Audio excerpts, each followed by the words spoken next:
Welcome to Talk It Off Nightmares. Tonight I'll be reading The Parable, an excerpt from the short story Bettie and the Smoker by Alan R. Gandy.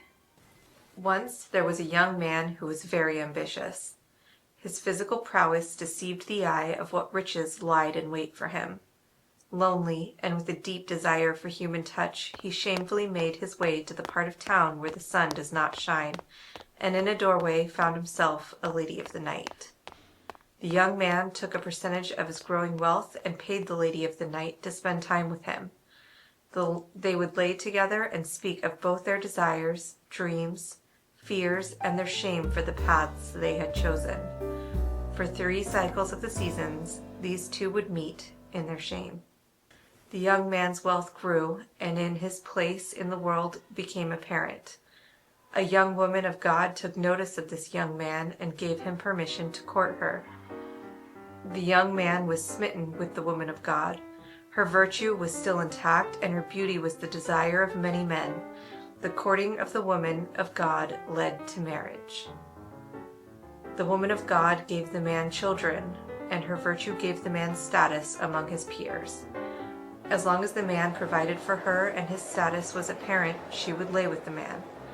For 33 cycles of the seasons, these two would commune in their holy matrimony.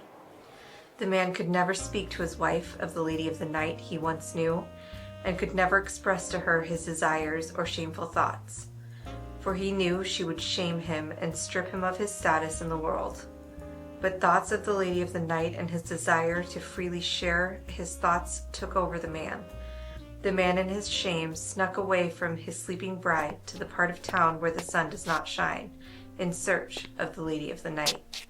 To the man's dismay, he learned that the lady of the night had died 3 cycles of the seasons before in the door where he had first found her. Saddened with this information, the man snuck unnoticed back into his marriage bed, never to speak of his attempted betrayal. 3 cycles of the seasons later, the man fell deathly ill. As the man's life was slipping away from him, his thoughts wandered to the days of the lady of the night. He could see the sadness behind her smile, the determination behind her eyes when she said this life was not the one she would end in. He remembers how she would hold his head to her breast and listen to him complain about the cruelty of his father and how he would never live up to him. He remembers her hand trembling in his as tears ran down her cheeks when she proclaimed that one day she was going to be a good mother and a good wife to a good man. In that moment, guilt took over the man because he remembered his half-hearted reply. "Sure you will," with a forced smile, thinking to himself how no man could cherish her. But now, in his final moments, he cherished her more than anything.